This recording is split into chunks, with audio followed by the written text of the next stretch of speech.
हम अपने जीवन में जन्म से लेकर मृत्यु तक कुछ न कुछ सीखते रहते हैं। आज हमारे अंदर जो भी ज्ञान और एक्टिविटी है वह हमारे निरंतर सीखते रहने का ही परिणाम है। लेकिन दोस्तों, हम सब जानते हैं कि रोना एक ऐसी क्रिया है जिसे हमें सीखना नहीं पड़ता। यही कारण है कि नवजात शिशु जन्म लेते ही रोना शुरू कर देता है। ये अलग बात है कि एक नवजात शिशु के रोने में लगभग 6 महीने तक आंखों से आंसू नहीं निकलते।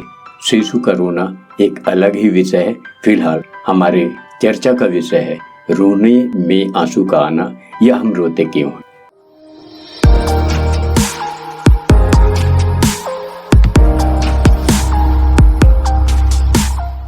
मैं Arit Ramesh YouTube channel Indian Ram में आपका फिर से स्वागत करता हूँ। किसी भी पुरानी तस्वीर को देखकर या पुरानी बातों को याद करके अनायास ही कभी हमारे आंखों में आंसू आ जाते हैं, या अत्यधिक संवेदना, तनाव या अपने विरुद्ध किसी एक्टिविटी के इंटेंस रिएक्शंस में भी, या किसी मूवी सीरियल के भावनात्मक दृश्य को देखकर भी हमारे आंखों में आंसू आ जाते हैं। वैसे शारीरिक और भावनात्मक चोट से रोना तो आम बात है। जर्मनी वैज्ञानिकों की शोध के अनुसार पुरुषों की तुलना में महिलाओं के आंसू शीघ्र आते, क्योंकि महिलाओं की आंखों में आंसू बनने वाली ग्रंथि ज्यादा सक्रिय होते हैं तथा महिलाएं ज्यादा संवेदनशील होती हैं।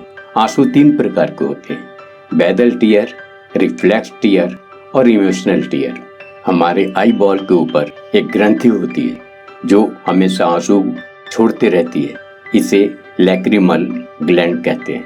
ये आंसू आंखों के निचले भाग में स्थित लैक्रिमल पंक्टा में आ जाते हैं। इस तरह हमारे आंखों के ऊपरी परत कॉर्निया ड्राई नहीं हो पाती और हमेशा मॉइस्चर्ड रहती है। ये आंसू बाहर नहीं आते। इस आंसू को बेजल टीयर कहते हैं, जो पानी और इलेक्ट्रोलाइट से बने होते हैं। इस तरह बेजल टीयर हमारे आंखों में लगभग 240 ml आंसू प्रतिदिन बनाते हैं।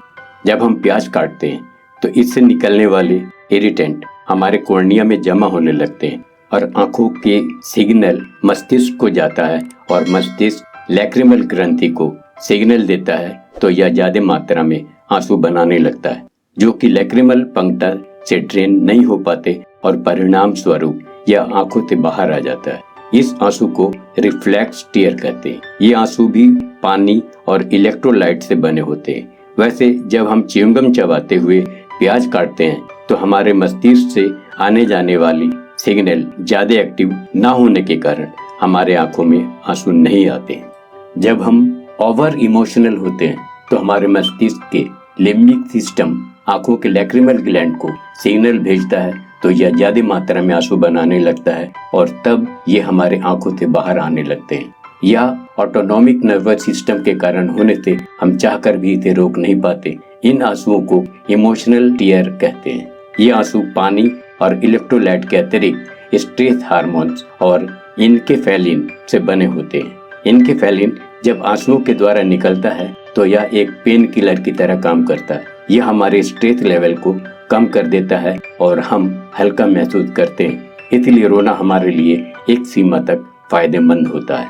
हमारे आंसू में पानी के साथ सॉल्ट, फैटी एसिड तथा 100 से ज्यादा प्रकार के प्रोटीन पाए जाते हैं। इसके अतिरिक्त इलेक्ट्रोलाइट, बाइकार्बोनेट, फ्लोराइड कम मात्रा में तथा कैल्शियम और मैग्नीशियम भी पाए जाते हैं। ये सब मिलकर आंसू के 3 लेयर बनाते हैं। पहला लेयर म्यूकस है, जो हमारे आंसू को आंखों से जोड़कर रखती है। दूसरा लेयर एक्वस, जो हमारे आंखों को हाइड्रेट रखती है, बैक्टीरिया से बचाती है तथा कॉर्निया को प्रोटेक्ट करती है। तीसरी लेयर ऑयली लेयर होती है, जो पिछले दोनों लेयर को इवेपोरेट होने से बचाते हैं तथा आंसुओं के बाहरी लेयर को स्मूथ रखती है, जिससे आर पार देखा जा सके।